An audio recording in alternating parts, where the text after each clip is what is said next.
You're listening to The Observing Eye. Pirate radio for the mind. Coming at you fresh from the computer hell cabin.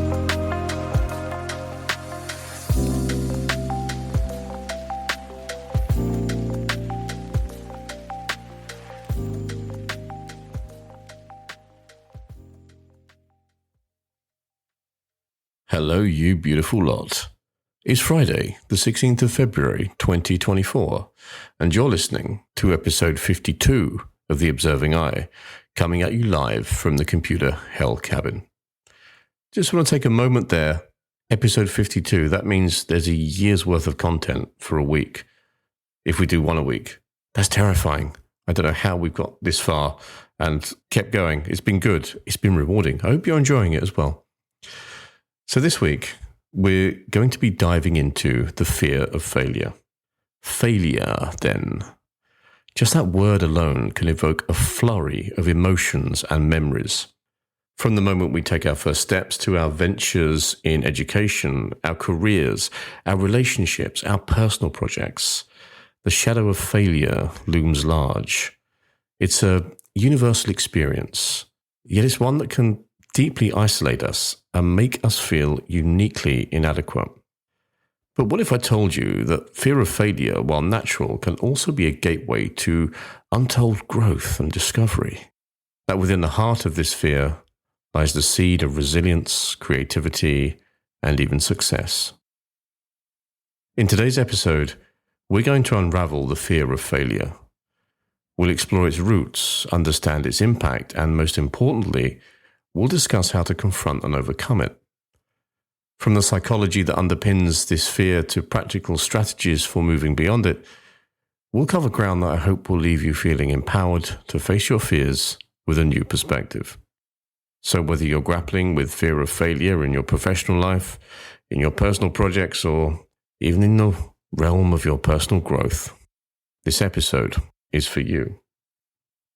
Before we start diving too deeply into overcoming the fear of failure, I thought it would be important for us to start by unraveling what we actually mean by that. So fear of failure is often a silent echo behind our choices and hesitations, is rooted in the dread of not meeting our own expectations or the expectations of others. It's about the worry of making mistakes, of facing criticism, or of not living up to a certain standard that we've set ourselves or that we believe has been set for us. But where does this fear come from? Psychologists suggest that fear of failure is deeply tied to our evolutionary past. In the early days of human society, failure in a task, like hunting or foraging, would have had dire consequences. Though the stakes have changed dramatically, the primal emotion lingers, manifesting now in our modern anxieties about performance, acceptance, and success. Culturally, the fear of failure is amplified by societal pressures. We live in a world that often celebrates success while shying away from discussing failure. Social media, for instance, has become a highlight reel of achievements, seldom showing the struggles and setbacks that precede success.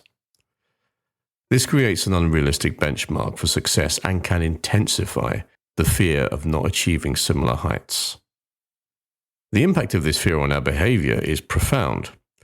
It can lead to procrastination, where the dread of failing causes us to delay or avoid tasks altogether. It might manifest as perfectionism, an unending quest for flawlessness that, paradoxically, hampers our ability to complete projects or reach our goals. And in some cases, it can cause us to avoid challenging opportunities, keeping us within the bounds of what we know we can achieve, but away from the growth that lies just beyond our comfort zone. Interestingly, our individual experiences and upbringing play a significant role in shaping our relationship with failure. For some, failure was met with encouragement to try again, fostering resilience. For others, failure might have been met with criticism or disappointment, emboldening a deeper sense of fear towards making mistakes. Understanding the fear of failure, therefore, isn't just about acknowledging its existence. It's about dissecting its roots in our psychology, our culture, and our personal history. By doing so, we start to see fear of failure not as a monolith blocking our path, but as a complex web of factors that, once understood, can be navigated and even used as a tool for growth. Throughout history, societies have had varied reactions to failure, often reflecting their core values and beliefs. In ancient times, failure was sometimes seen as a divine message, a way for the gods to communicate displeasure or to redirect a person's path. In these cultures, failure wasn't just a personal setback, but a pivotal moment that could redefine one's destiny. One of the most well-published failure stories in history was that of Thomas Edison. Before inventing the light bulb, Edison faced thousands of unsuccessful attempts. His perspective on these failures is famously quoted as, "I have not failed. I've just found 10,000 ways that won't work." Edison's perseverance through countless setbacks serves as a testament to the importance of persistence and learning from failure. Then there's Steve Jobs. The co-founder of Apple was once ousted from his own company at the age of 30. However, Jobs saw this as a liberating experience and a chance to enter one of the most creative periods of his life. He went on to found Next and Pixar, and eventually returned to Apple, guiding it to become one of the most valuable companies in the world. In the philosophical arena, the Stoics of ancient Greece offered a unique perspective on failure. They believed that our reactions to failure, rather than failure itself, were within our control. Stoicism teaches us that embracing failure as a part of life's natural course can lead to personal growth and inner peace. This philosophy encourages us to focus on our efforts and accept outcomes gracefully, regardless of whether they meet our initial expectations. Moving forwards in time, the Renaissance era brought about a celebration of human potential and achievement. Yet, even amidst this glorification of success, there was an underlying acknowledgement of failure as a necessary companion to innovation.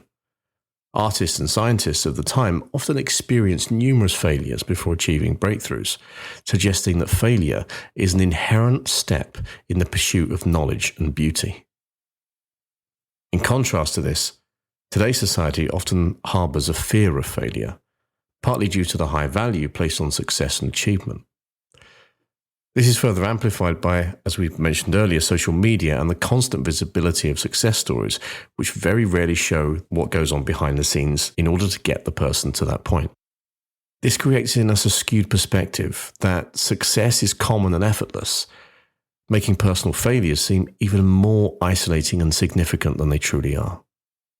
Culturally, attitudes towards failure can vary significantly.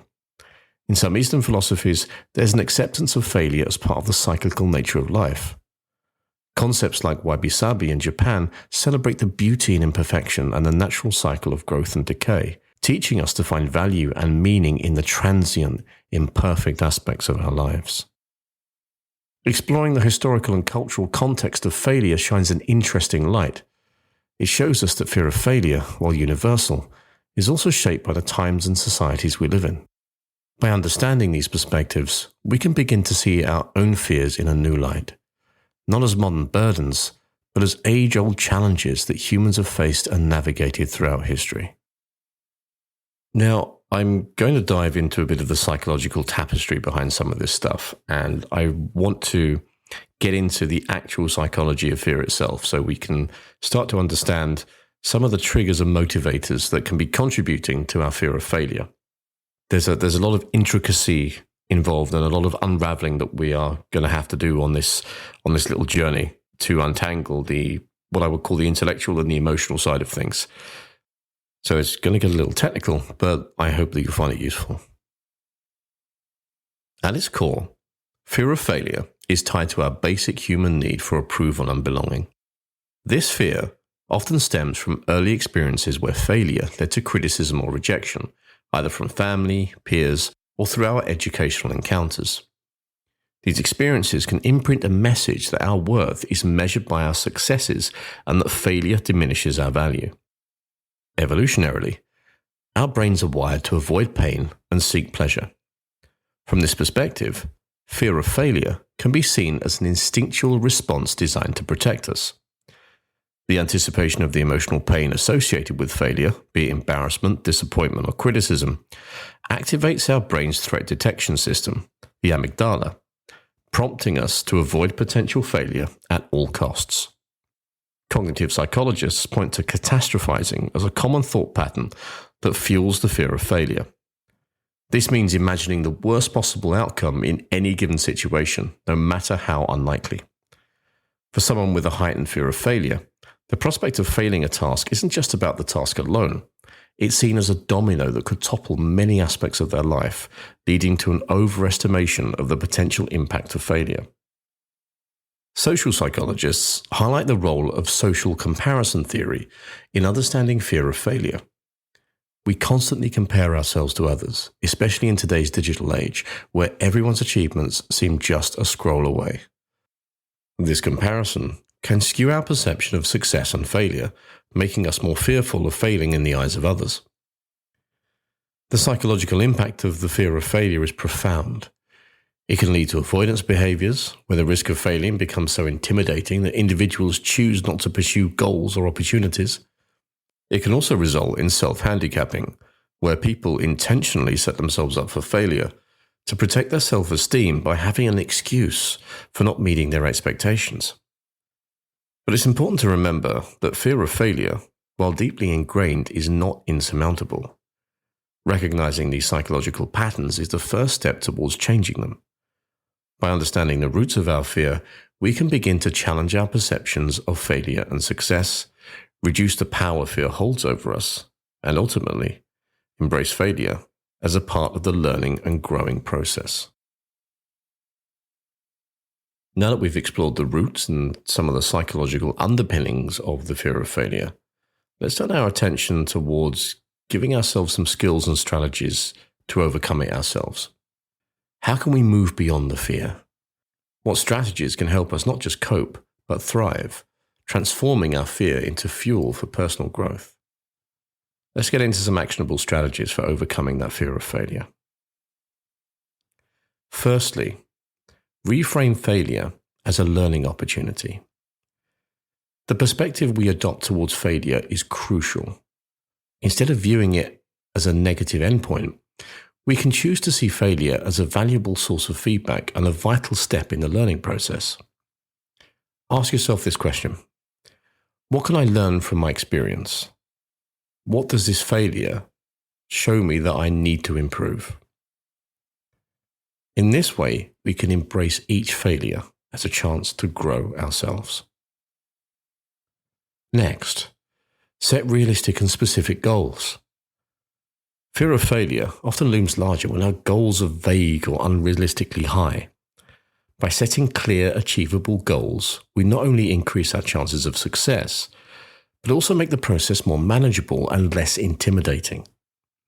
Break down your larger goals into smaller, specific steps that you can tackle one at a time. I'm going to say it again. Are you ready? Have you heard this before? Have you been to an episode where I've not mentioned this? You know it's coming. Practice self-compassion. Be kind to yourself. Remind yourself that failure is a universal experience, not a reflection of your worth as a person. Speak to yourself as you would to a close friend who's facing failure. Don't kick the shit out of yourself. I think I've lost count of the instances and examples of people I know and people around me speaking to themselves in ways that you would never speak to another person, in ways that would get you punched if you spoke to another person like that. Self-compassion is important. It fosters resilience. It makes it easier for us to bounce back from setbacks.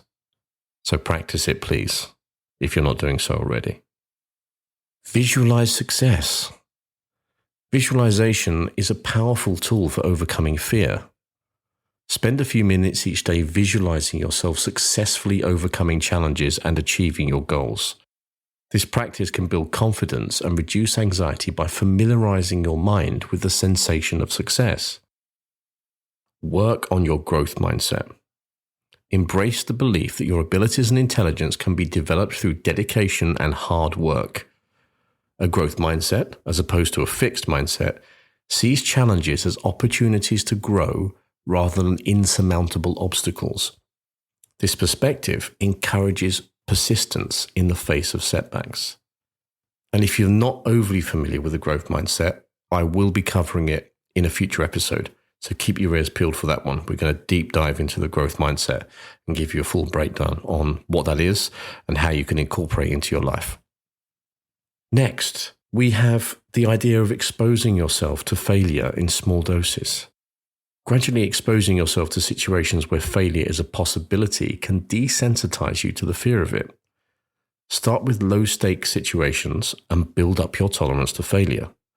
This practice can demystify the whole thing, the whole shebang, and build your resilience over time. This is the whole idea of getting a little bit out of your comfort zone. Get comfortable being uncomfortable. That's the point. But don't dive into it. I'd like to talk about the comfort zone and we've got the zone of discomfort outside of it. And that's where we want to be. We want to be at that point where we're learning to swim and our feet just don't quite touch the bottom, just a little bit uncomfortable. If you go too far out of that uncomfortable zone, that zone of discomfort, then you get into what I call, and please excuse my Top Gun reference, the danger zone. And that's no good for anybody because that's just stress and panic and horror. You don't want to be there. Little steps into that zone of discomfort and just acclimatize to it. And lastly, I've talked about finding your tribe, about, being around people that share your values, that will support you. And I'm going to bring that up again when I talk about seeking support to help you in your journey. You do not have to face your fear of failure alone. You can talk about your fears with your trusted friends, with your family, with your mentors. You could consider joining a support group or seeking the help of a professional if the fear of failure is significantly impacting your life. I will always signpost people to look into therapy if they're in a position where they're struggling to cope. I've done it. It did me the world of good. It genuinely one of the most beneficial experiences I've had in the realm of personal growth and development. It's exceptionally useful experience. And the stigma, thankfully, is dying down now around it. So if you're feeling that you need it, then there's no shame in going to see a therapist at all. I think it takes a lot of courage to do it in some cases. So get out there and have a chat with someone, It could very much change your perspective and outlook on things. Overcoming the fear of failure, then, isn't about never being afraid. It's about learning to move forward despite the fear, armed with strategies that transform it from a barrier into a catalyst for growth. By reframing failure, by practicing self-compassion, setting achievable goals, and embracing a growth mindset, we can navigate through our fears and emerge much more resilient and much more empowered. So as we bring this section to a close, I encourage you to pick one or two of the strategies that resonate with you that we've just talked about and commit to giving it a try. Remember that this is a very gradual journey and it requires patience and it requires persistence. Don't expect a sudden shift or a sudden change. What we also have to remember is that with each step, we are moving closer to a life where fear of failure no longer holds us back from reaching our full potential.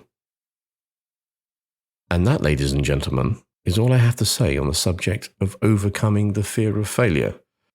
We've delved into the depths of fear, into the mouth of the abyss. We've explored its roots. We've looked at its psychological underpinnings, and we've confronted the impact it has on our lives.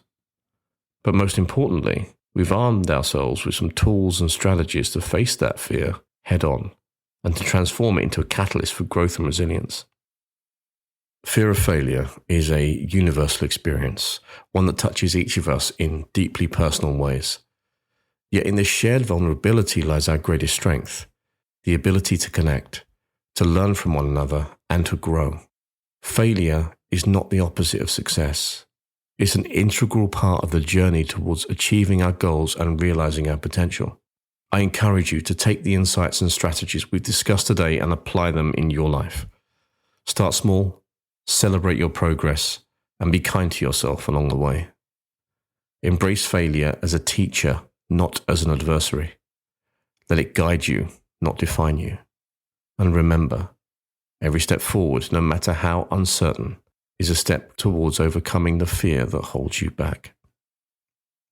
I want to thank each and every one of you for choosing to spend some time with me today. Your presence is deeply appreciated. As always, I hope that today's episode has provided you with some sort of insight and maybe some motivation to face your fears yourself with a bit more confidence than you had when you came in here. And if today's discussion has resonated with you, or if you've got your own stories and strategies around overcoming the fear of failure that you'd like to share, I'd love to hear from you. You can share your stories with me via Substack at theobservingeye.com. And that's the home of this podcast, and you'll find an archive of all of the previous episodes and some written content to support what goes out on the airwaves as well. You can also drop us a message on social media. We're on YouTube at youtube.com/@theobservingeye. And we're on TikTok and Instagram with the handle @theobservingeye as well. If you've got anything you'd like to share, any comments you'd like to make, I always want to hear what you've got to say. So you can find us on any of those platforms. As it's Friday, I'd like to wish you a fabulous weekend. Go out there and confront your fears. Shoo the monsters out from under the bed and get a little bit out of your comfort zone. But always treat yourself with compassion. Take care, everybody. Much love, and I'll catch you soon. You've been listening to The Observing Eye. Thanks for spending some time with me today. I hope it's been useful. And if you're interested in any more of my writing or work around psychology, philosophy, and general day-to-day living, please go and take a look at my Substack, which is theobservingeye.com. And that's I as in the letter, not I as in the gelatinous organ through which you see. Take care, everybody. Much love, and I'll catch you soon.